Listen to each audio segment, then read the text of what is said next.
I'm Andrew Huberman, and I'm a professor of neurobiology and ophthalmology at Stanford School of Medicine.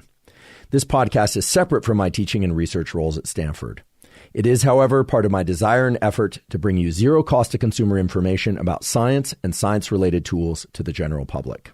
We just closed out the episodes on hormones.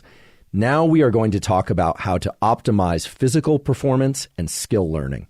There are so many variables to physical performance, and we can manage physical performance and skill learning from a variety of contexts. I made just a short list of some of the things that come to mind that can powerfully impact physical performance and skill learning. Some of them are what I would consider foundational. They allow you to show up with your current ability. And if you were to disrupt those, you would perform less well. So things like getting a good night's sleep, things like being properly hydrated, things like being well nourished. There are supplements, there are drugs, there are different ways to breathe. There are so many tools related to mindset, visualization. It's just a vast space, but it's not infinite. And there are a few things in the list of things that can impact and even optimize physical performance and skill learning that have an outsized effect that any of you can use. So today we are going to focus on what I believe to be one of the most powerful tools to improve physical performance and skill learning and recovery. And we'll talk about why that's important. And that's temperature. Believe it or not, temperature is the most powerful variable for improving physical performance and for recovery. There are two aspects to temperature, of course. There's heat and there's cold. We are mainly going to focus on cold as a way to buffer heat. We're going to talk about cold from the standpoint of thermal physiology. This is a literature that's rich in scientific information that goes back very deep into the last century, where physiologists and neuroscientists figured out that there are different compartments in your body that heat and cool you differently, and that you can leverage those in order to double, even triple or quadruple your work output, both strength, repetitions, and endurance. So this is not weak sauce, as they say. This is the stuff that can really shift the needle quite a bit. And it's not just about performing well once. It's about being able to perform well and recover from that performance so that you do even better when you're not incorporating these tools. On days where, for instance, you can't access cold or an ice pack or an ice bath or things of that sort. Let's start by talking about temperature. How does temperature impact the body and its ability to perform, including learn new skills? So everyone probably remembers or has at least heard of the word homeostasis, right? That the body wants to remain in a particular range of temperatures, that it doesn't like to be too hot or too cold. Heating up too much is just plain bad. It's not just bad for physical performance, it's bad for all tissue health. Cells stop functioning, they stop being able to generate energy, they stop being able to digest things, you stop being able to think, and eventually those cells start dying off entirely. Now, you don't want to become hypothermic either. You can die from hypothermia just like you can die from hyperthermia. However, that you have a lot more range to be cold than you do to be too warm, okay? And in general, the idea is to keep the body and brain in a particular range, but anytime we do anything, our body temperature can shift. So, for instance, if you were to stand next to a campfire or you were outside on a hot day, various things would happen to dump heat from your body. Now, what are those things? Well, there are a huge category of them. But the simplest way to think about this process is that when we get cold, we tend to vasoconstrict. Our blood vessels tend to constrict, and we tend to push energy toward the core of our body to preserve our core organs. Okay, so our periphery, our hands and our feet and our toes and our legs become colder, and our core, therefore, can maintain blood to that area, and we are insulating our core. Conversely, when we heat up, our blood vessels vasodilate. They expand a bit, and more blood flows to our periphery, and more blood can move throughout the body generally, and we will perspire, we will sweat. Water will actually get pulled out of the blood to some extent, moved up through sweat glands, and will be brought to the skin surface so that it can be dumped. We are dumping heat. So it's very important that if you want to understand how you can leverage temperature for physical performance, you have to understand that you have vasoconstriction to conserve heat, vasodilation to dump heat, that you have sweating to dump heat, and you have conservation of fluids in order to preserve heat. That's the most important thing in terms of understanding the mechanisms of maintaining and dumping heat. And now the most important thing to understand is that if you get too hot, your ability to contract your muscles stops. Okay, I'm going to repeat this because it's vitally important. ATP is involved in the process of generating muscle contractions. The range of temperatures within which ATP can function and muscles can contract is very narrow. Somewhere around 39 or 40 degrees Celsius, it drops off and you will not be able to generate more contractions. Now, that's pretty hot, but that temperature can be generated locally really fast. Put simply, if you get too hot, you stop exercising. You may not even realize it, but your will to exercise further, your ability to push harder, is entirely dependent on the heat of the muscle, both locally and your whole system. If you can keep temperature in range, however, in a proper range, you will be able to do more work. You will be able to create greater output. You'll be able to lift more weight, more sets, more reps, and you'll be able to run further. Now, there are data that I'm going to talk about in a little bit that are absolutely striking that underscore that statement. They are data from my colleague Craig Heller's lab in the Department of Biology at Stanford. Many, if not all, the NFL teams are now using this technology, as well as military uses it, and not just for sports performance, but also firefighters, construction workers, other professions where elevated heat becomes a barrier to performance. And you can leverage this to really improve your workouts. So how do you dump heat in order to perform longer safely? Well, in order to understand that, you have to understand that the body has three main compartments for regulating temperature. Okay, we don't just have a center and a periphery. We have three main compartments. And there's one compartment in particular that all of you, or most all of you, I have to assume, have. And if you can understand how that works, you can do tremendous things for your performance and for your recovery. One is your core. We already talked about that. Your core organs, your heart, your lungs, your pancreas, your liver. Those are the core of your body. The other is your periphery, which are obviously your arms and your legs and your feet and your hands. But then there's a third component, which is there are three locations on your body that are far better at passing heat out of the body and bringing cool into the body, such that you can heat up or cool your body everywhere very quickly. Those three areas are your face, the palms of your hands, and the bottoms of your feet. Now, the skin on your hands and on the bottoms of your feet, and to some extent on your face, are called glabrous skin. That's glabrous, glabrous skin. And what's special about those areas of your body and the glabrous skin is that the arrangement of vasculature, of blood vessels, capillaries, and arteries that serve those regions is very different than it is elsewhere in your body. In these three regions of your hands, your face, and the bottoms of your feet, we have what are called AVAs. AVAs are a very special pattern of vasculature. AVAs are arteriovenous astomoses.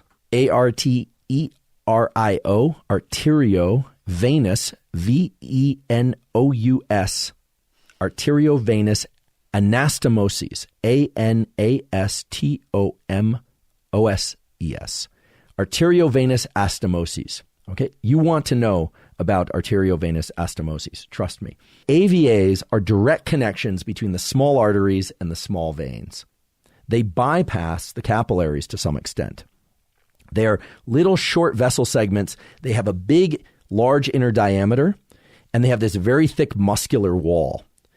And they get input from what are called adrenergic neurons. They get input from neurons that release norepinephrine and epinephrine, which allows them to contract or dilate. Now, there's some rules of physics that talk about how the radius of a pipe and small changes in the radius of a pipe leads to massive increases in the rate and amount of stuff that can flow through that pipe. Okay, it's a rule of physics that says essentially that the radius is proportional to the amount of stuff that can flow through something to the fourth power. What you need to know, even if you don't want to know any of the underlying physics, is that these AVAs allow more heat to leave the body more quickly and more cool to enter the body more quickly than other venous, arterial, capillary beds throughout the body. In other words, you can heat up best at the face, the palms, and the bottoms of the feet, and you can cool down best at the face, the palms, and the bottoms of the feet than you can anywhere else on your body. These three compartments of your body, palms, bottoms of feet, and face, are your best leverage points for manipulating temperature to vastly improve physical performance. So what Craig and his colleagues did really illustrates perfectly what these body surfaces can do and why. They were studying overheating in athletes and in military and in construction workers and trying to prevent it. What they essentially found was that cooling the palms, palmar cooling, allowed people, athletes and recreational athletes, to run much further, to lift more weight, and to do more sets and reps to a absolutely staggering degree. Let's talk for a second a bit more about why we stop, why we shut off effort when we get too hot. When muscle heats up, enzymes start getting disrupted, and ATP in muscles can't work so well, and those muscles can't contract. The enzyme that's involved here is something called pyruvate kinase. And pyruvate kinase is essentially a rate-limiting step. It's a critical step that you can't bypass if you want muscles to contract, and it's very temperature sensitive. Therefore, if you can keep temperature lower, you can do more work per unit time. You can do more pull-ups. What they essentially did is they brought someone into their laboratory who could do 10 pull-ups on the first set, and they were able to get 10, rest 2 or 3 minutes, get another 10, rest 2 or 3 minutes. And if you've ever tried this, what you find is that you start dropping to 8, 7, 6, etc. Now, the person might not necessarily feel like they're overheating, but the muscle is heating up. Then, with their knowledge that these AVAs, that these portals in the palms are a great way to both heat the body, but also to dump heat from the body, they used a device, and I'll talk about what you can do at home, but a device where they had people hold on to what was essentially a cold tube. Now, this is crucial. The tube can't be so cold that it causes vasoconstriction, because then the cold won't pass from the tube to the hand and to the core. But if it's the right temperature, it's neither too hot nor too cold, that cool from the cold tube passes into the hand, these so-called palmar regions, and then cools the core, and in theory, by lowering body temperature, would allow the person or the athlete to do more work. And indeed, that's what they saw. The actual data, the specific data, showed that subjects could do, at least the subjects they worked with, on their first day with no cooling, about 100 pull-ups across the time frame that they had. Then they came back and did the cooling. They did it the very next day, which if you've ever trained a muscle the very next day, typically you wouldn't do as well in its training if it took any damage from the previous sessions, or you at least do as well, but you probably wouldn't do what they then observed, which was they started cooling after every other set. The person would just hold the cold tube, cool down the body after every other set, rest, everything else was kept the same, and they found that they went to 180 pull-ups, which is incredible. It's a near doubling. Now, you may be asking, what about endurance? With endurance, similar increases have been shown. And the way that they would do those tests are a little bit different, And they also point to a really important mechanism of why we stop doing work at all when we perceive that we are putting in too much effort. So it gets right to the heart of the relationship between temperature in muscles and your willpower. Those are directly related. Your body heat and your willpower are linked in a physiological way. Okay, so let's talk about willpower and heat and how heat shuts you down. In other words, if you are cool, if your body temperature is in a particular range, not only can you go further, but you will go further if you want to. Said differently, if you heat up too much, you will stop or you will die. But there's a reflex that relates the body to the brain and the brain to the body that shuts off our effort when we get too hot. So what Craig and his colleagues, and now others have done, is to do a test in the laboratory where rather than ask people to run outside until they absolutely don't want to run anymore, you put them on a treadmill and you set the speed. Okay? So they have to keep up with the treadmill, and at some point they quit. And you take groups and you do those in different temperature environments. So some people are running in a nice chilly laboratory. They get their heart rate up, so they get into a steady state cadence or rhythm, and their heart is beating at more or less a steady state. People will continue at that temperature and at that heart rate unless you start turning up the temperature in the room. And at some point, they will stop, and they'll stop much earlier when it gets hot because of something called cardiac drift. Okay, so let's say I'm running, and I'm running at a steady cadence on this treadmill, and my heart rate is 85 beats per minute or 100 beats per minute. Doesn't matter. Let's say 100, just for sake of example. Well, just making the room hotter is going to increase my heart rate further, even though I'm at the same output. And the brain does a computation. It somehow figures out that there's a heat component that's increasing heart rate, and there's an effort component from running that's driving heart rate. And if the heat component and the heart rate output from the effort get to hit a certain threshold, I stop. Increasing temperature increases the rate of quitting, in part, not entirely, but in part because of this thing called cardiac drift. Heat increases heart rate. Effort increases heart rate. At a steady effort, you'll have a steady heart rate. If you increase the heat in the environment that you're engaging in that steady heart rate, your heart rate will now go up due to cardiac drift, and you will quit. Okay? So Heller and colleagues have done experiments where they do Palmer cooling under these environments. And that's wonderful because not only does it enable people to go further and faster for much longer, that's been shown, statistically significant every time, but it also protects the brain and body against hyperthermia, overheating, coma, nerve injury, nerve death, and actual death. Okay, so you can see why this is such a valuable tool. So how can you start to incorporate this? Well, first of all, I always get asked, how cold should the water be? Should it be ice water? Should it be very cold water? The answer is no. If you want to experience some of this effect without a device, one thing you could do would be, for instance, to do, I don't know, I'll use the gym or the treadmill as an example. You could do your maximum number of pull-ups, stop, and then you could actually put your hands into or on the surface of a sink that is presumably stopped up with cool water. So not ice water, not freezing cold, but cool water. Slightly cooler than body temperature before you started training would be a good place to start. You do that for 10 to 30 seconds, then you could go back and do your next set. You would repeat the cooling. You would want to extend the amount of cooling somewhat, so you might want to do that for 30 seconds to a minute. This is not going to be perfect. You're going to have to play with how cold to make it in order to get the optimal effect, but you ought to see an effect nonetheless. The same is true if you're running and you're fatiguing. Obviously, you don't want to become hyperthermic. Cooling the hands or the bottoms of your feet or the face would be the ideal way to dump heat in order to be able to generate more output. Now, the face is something that we haven't talked a lot about.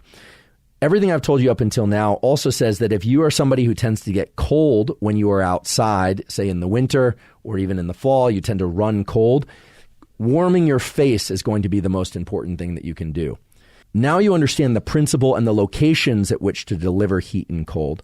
So let's say that you are out for a run and you want to incorporate this cooling mechanism. I talked to Craig about this. I said, what would be the kind of poor person's approach to this one? He said, well, you could take a frozen juice can, if you have one of those, or a very cold can of soda, and you would want to pass it back and forth between your two hands. The reason the passing back and forth is really important is because you don't want it to be so cold that you constrict those venous portals that will allow cold to go into the body.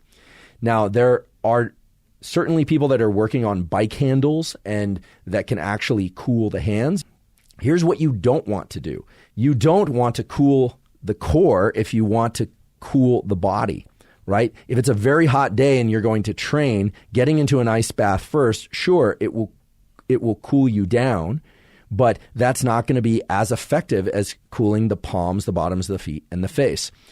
The one that I've tried, because in anticipation of this episode, was the dips, where then I would cool my hands. I actually decided to cool the bottoms of my feet as well because it just feels good and it's particularly hot out lately. So no shoes or socks on, put my feet into the bottoms of my feet, just kind of hovering about a centimeter or two below the surface of a bucket of water that was just it felt cool, slightly cooler than body temperature or so. It just basically what came out of the spigot after I let it run for a little bit. And indeed, I saw a 60% increase in the number of dips that I can do in a single session. So it's actually a quite significant effect, and you don't have to be perfectly precise in order to do it. So up until now, we've been talking about how to use cold during a workout in order to improve performance. Now I want to talk about the use of temperature, in particular cold, to improve the speed and the depth of recovery. Recovery is obviously vital, right? During a weight training session or during an endurance session, that's just the stimulus for getting better the next time. And if you don't recover, you not only won't get better, but you'll get worse. There's a lot of interest in the use of cold in order to improve recovery in the short term. We see this, and probably the best example of this would be fighters in combat sports between rounds, or athletes during in between quarters or halftime. That's one form of recovery, the ability to go back into the sport very soon on an order of minutes, anywhere from like 1 minute in between rounds in typical combat sports, or several minutes at a halftime, etc. And then, of course, there's recovery that occurs from session to session. So outside of the game or the match or the exercise session. And many people are now relying on things like cryotherapy, which requires a lot of expensive equipment, big, liquid nitrogen-driven machine. Those aren't so common for most people or accessible for most people. But a lot of people are using cold baths or ice baths or cold showers. And again, that's not going to optimize recovery. In fact, it's going to have an additional effect that is going to potentially block the training stimulus. When you get into an ice bath, you are indeed blocking some of the inflammation that occurs because of the training session.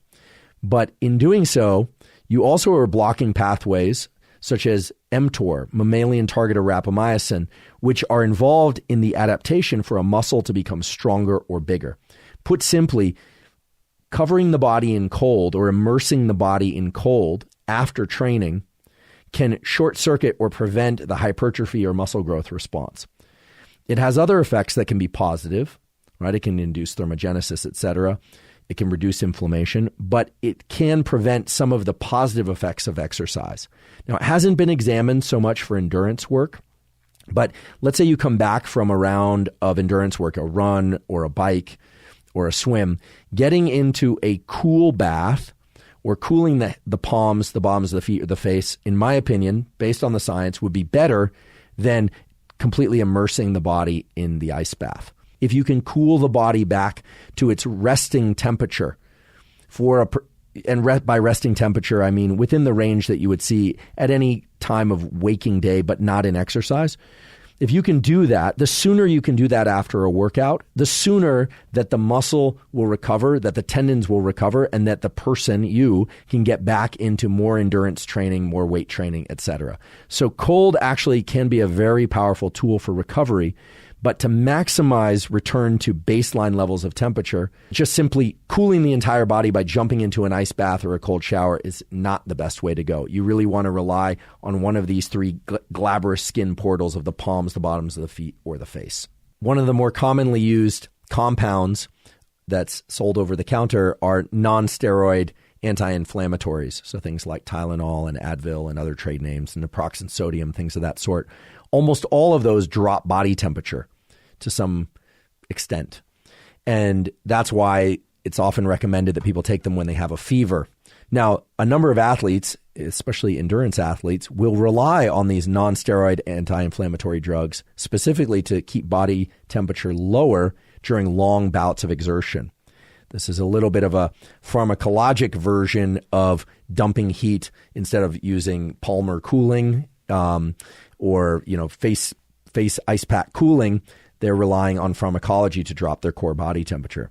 That has certain obvious advantages. Lower temperature allows you to go further, harder with more intensity. However, they do have effects on the liver, and they can also have effects on the kidneys. And during long bouts of exercise or even short bouts of exercise, water balance and salt balance are also going to be vital to maintain in order to perform well, generate the best muscle contractions, stay mentally alert, and also to stay alive. You probably want to think carefully about whether or not you want to use non-steroid anti-inflammatories before any training session just for the performance augmentation effect, unless you're working carefully with a coach. I personally am more a fan of cooling of the palms, cooling of the bottoms of my feet, right? By placing them into a bucket or into a cool bath after training, or cooling the face after training, or sometimes even during training. It just seems like there's more of a margin to play with the variables, to heat up the water or cool it down a little bit, to include one palm or the other palm. There's just all sorts of good parameter space, as we call it in science, that you can play with and work with to find what works for you.